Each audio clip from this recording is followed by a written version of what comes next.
Hello my friend and welcome to my channel Faisal Azib. I hope that you are well.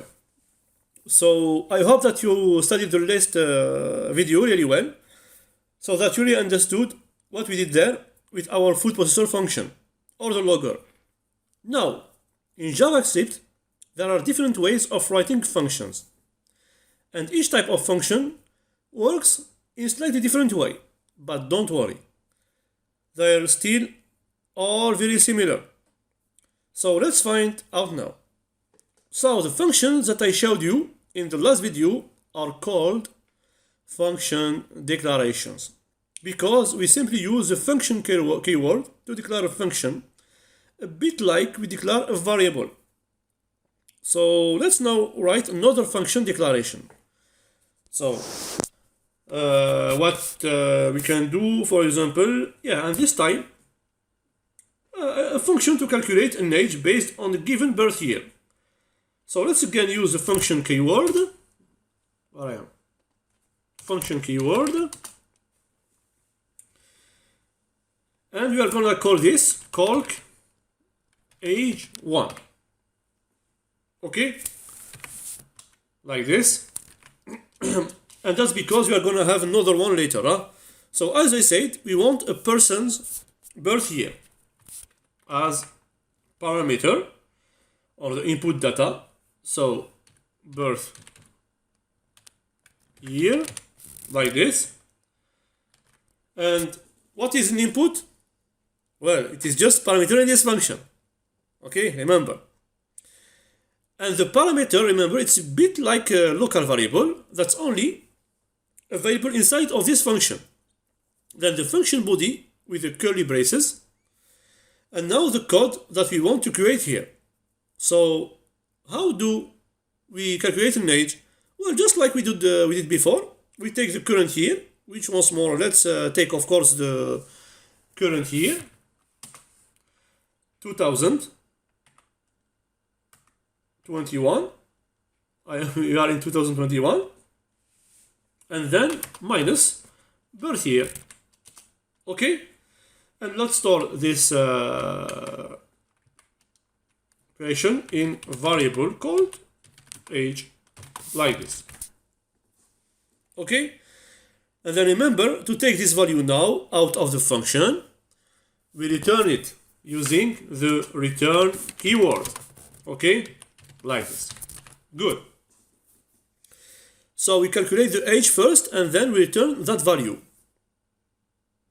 And actually, we can simplify this and basically return all in one go. Okay? So there is actually no need to store this value here in a variable if all we do is then later return that value. So in fact, we can just take this value here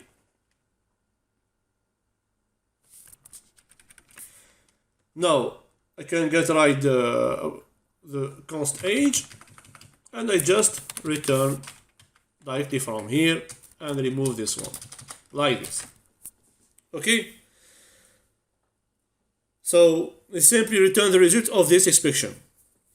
So basically, we are taking the birth year that we are going to receive and then use that to calculate the age.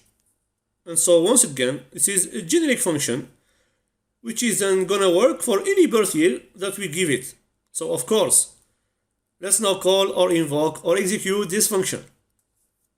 And again, I can use all of these three words. Interchangeably, they all mean the same thing.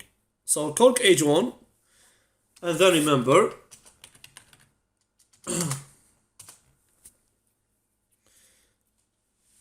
to call the function we use parentheses. Okay, and then we specify the actual value of the parameter, which is called the argument. Remember?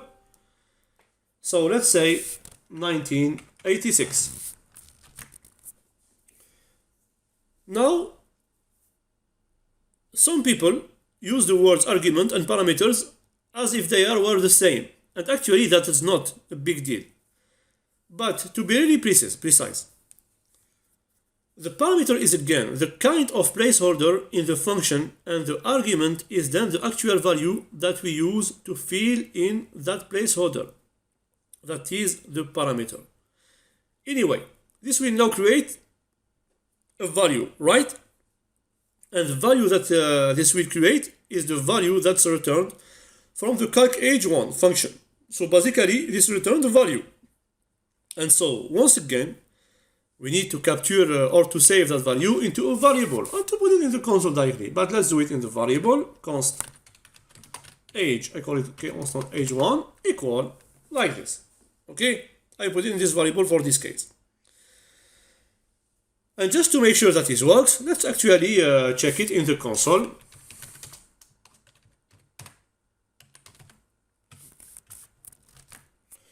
Let's see. Good. We got 35, just like we did before. Okay? So that is function declaration, but now let's create a function expression.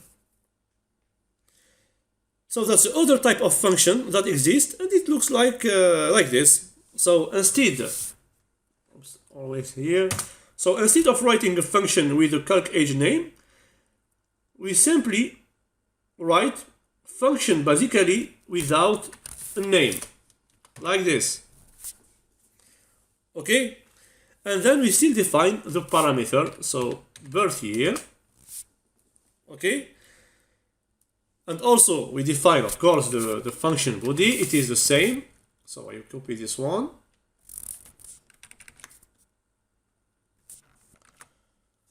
Okay, because you want another calc age function here, just to see the difference. So you write function like this, and then what we have to do is to store all of this code here into a variable, and that variable will then be the function. So let's call this of course here const calc age2 in this case, and like this we store all of this in the variable. So again, we did write the function in a very similar way, but we didn't give it a name here.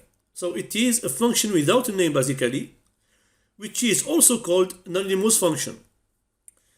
So all of this here is basically an expression, and remember that an expression produces a value.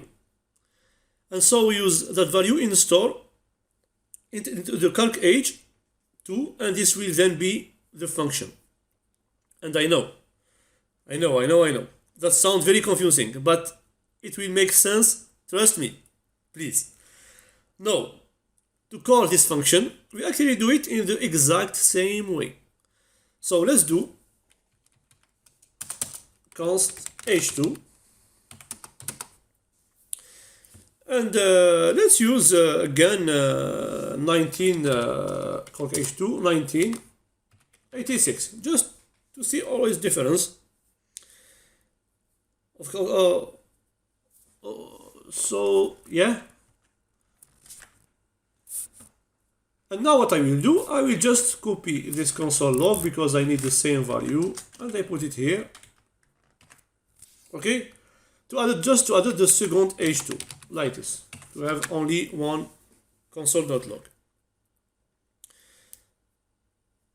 I will add the more comment to the code to make it more clear. So I will just add it here for you, of course. I will put function declaration, and this one function expression. Okay, always use a command for the team. And so we should get twice the same value here. So let's see. Indeed, 35. So the function expression works the exact same way as the function declaration. So we call it in the same way, we capture the return value in the same way, and then of course the result is also the same because the function body is the same. But it's very important to know that we have these two types of function in JavaScript, because in some place we will actually need to write them like this, as you will see as we go through the course. So again, this part of code here that I just highlighted, this function here is in fact an expression, and remember that expressions produce values. And so we just assign this whole value here then to this variable called age2. And so this variable we then hold this function value basically. And one big implication of what I just said, so that is here just a value, is that in fact in JavaScript functions are actually just values. So just as a number or string or boolean value. So a function is not a type, okay? It is not like a string or number type, but it is also a value. And so if it is a value, we can store it in a variable. So just keep in mind, because it will become very important later when we really did deep into functions. Now, beside this technical difference, you might be wondering, what is the big deal? So that's the big difference between function declaration and function expression. Well, the main practical difference is that we can actually call function declaration before they are defined in the code. I repeat, the main practical difference, or the main difference, is that we can actually call function declarations before they are defined in the code. So let me show you that to you. So here is the function declaration, right? This is the function declaration, and as I just said, we can call them in the code before they are defined. So I can move this code here. Okay, and let's see, I will see. Okay, so now we are calling it first and then defining later. So let me show you that this still works, indeed. So let's remove it to check, to be sure, indeed. But if you attempt to do the same with the function expression, that should not work. Okay, so look, I will move this line before the function expression like this, and now when I check, ta-da! So cannot access calc h2 before initialization. Okay, and internally this happens because of process called hoisting, but more about that in the future section, inshallah. Okay, for now just keep in mind that you can call a function declaration before you define it, even though that may not be such as a good idea in many cases, but you can do it if necessary. Alright, now another question that you may have in your mind is, which of the two types of function should I use when I write my own function? Well, the answer is that oftentimes it's really just a matter of personal preference. And so different developers prefer different format. Personally, I prefer to use expressions because this then forces me into a nice structure where I have to define all the function first at the top of the code, and only then I can call them. So this makes the code a little bit nicer and more structured. I also like to have everything stored in variables. So both value and function, but again, that is just my own personal preference. And many other developers don't agree with this and prefer to use function declaration. So if you are also prefer a function declaration, that's fine. So just use declaration then. It is absolutely no problem. However, even if you prefer one over the other, you will still need to know about both the function expressions and function declarations. So you cannot just pick one and then forget the other one, because both have their place in JavaScript. And so it's really important that you know how to use and how to distinguish both function declarations and expressions. And in next video, inshallah, you will learn another type of function. I will talk about this type in next video. I let you I let you, okay, before to talk about this topic. So, I have talked about lot of function declarations expression. I don't want to add more information. So, I think it's good for this video. And in next one, inshallah, we continue. So, review again this concept about function declaration and expression. Be familiar with them before to jump to the next one. New type of function. Very, very interesting. Be patient. Take care of us. Don't forget to subscribe to my channel Faisal Azib and to follow me on Instagram, teams.winners if you are liking the code, and Faisal.chiku if you like the food, as me, travel, and graphic design, and Telegram, New Practice and Char, Twitter, Teams Winners. I tell you goodbye. Wassalamu alaikum wa barakatuh.